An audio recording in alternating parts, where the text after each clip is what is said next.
Hey folks, today I just wanted to give a couple tips here on common things that mechanics see on brake jobs people have done at home, or unfortunately even some garages do that don't know what they're doing.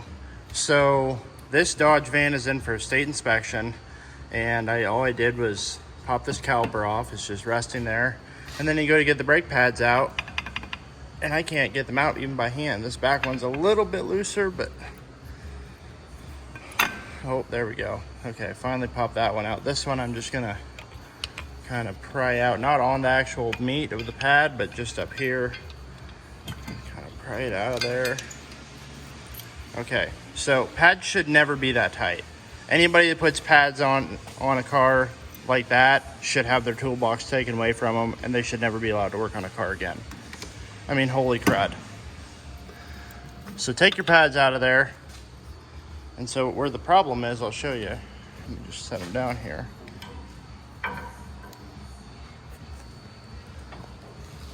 So right here, these are aftermarket pads. These are, looks like silent stops.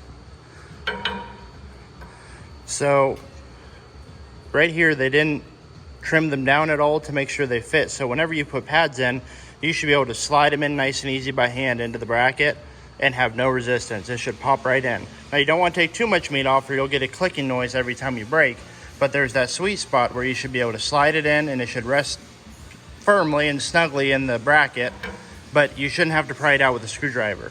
If you do that, you're gonna have premature pad wear, possible squealing noises, dirty wheels. Another pet peeve here.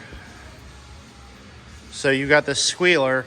This squealer goes on the bottom inside. So this pad actually should have been on the other wheel. Get what I'm saying? So it should have actually been right in here like this. So the squealer is on the bottom inside. But people just throw them on there. They don't even read the directions or look up how to do it. So you get stuff like this. So I'm not going to switch this pad over because I want to keep the wear pattern in the same place. I don't want this customer to leave and have a grinding noise or a squealing. But what I am going to do is fix up these, fix up the little tangs on these pads real quick, and I'll show you how I do that. Okay, so here's what you're going to do. You need a little die grinder. These things are like between 60 and 80 bucks on Amazon or from a local tool dealer, or you can go buy one of the $10 ones at Harbor Freight.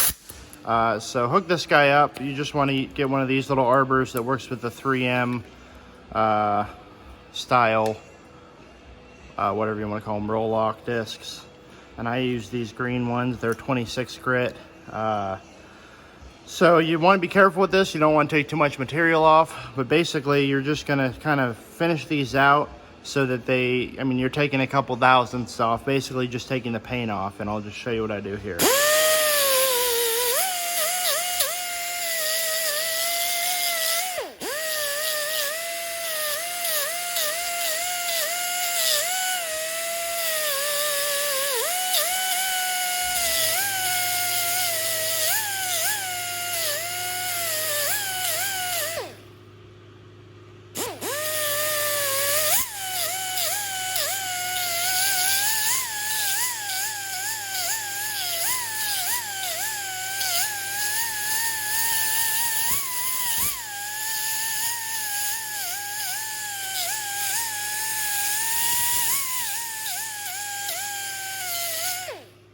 All right, now as you can see, those are all nice and clean.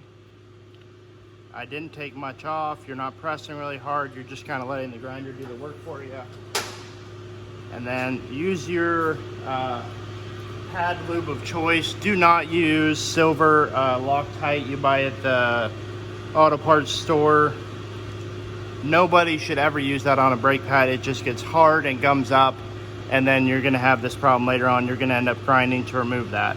So I use these little packs of gold Loctite, so it has just a little bit of copper in it. And you need very, very little. You don't want to put a whole ton on because it's just going to attract dirt. And you're just putting a little bit in there just to keep it lubricated. And probably at every state inspection, that lube is already going to be gone. And we'll be doing this all again, kind of cleaning them up, removing the hardened lube, and re-lubing them. But that's all you do. That's all the lube you need. You don't need to slather it on there. Don't use axle grease or grease out of your grease gun. Just put a tiny bit of the right lube on there and you're good to go. You're done.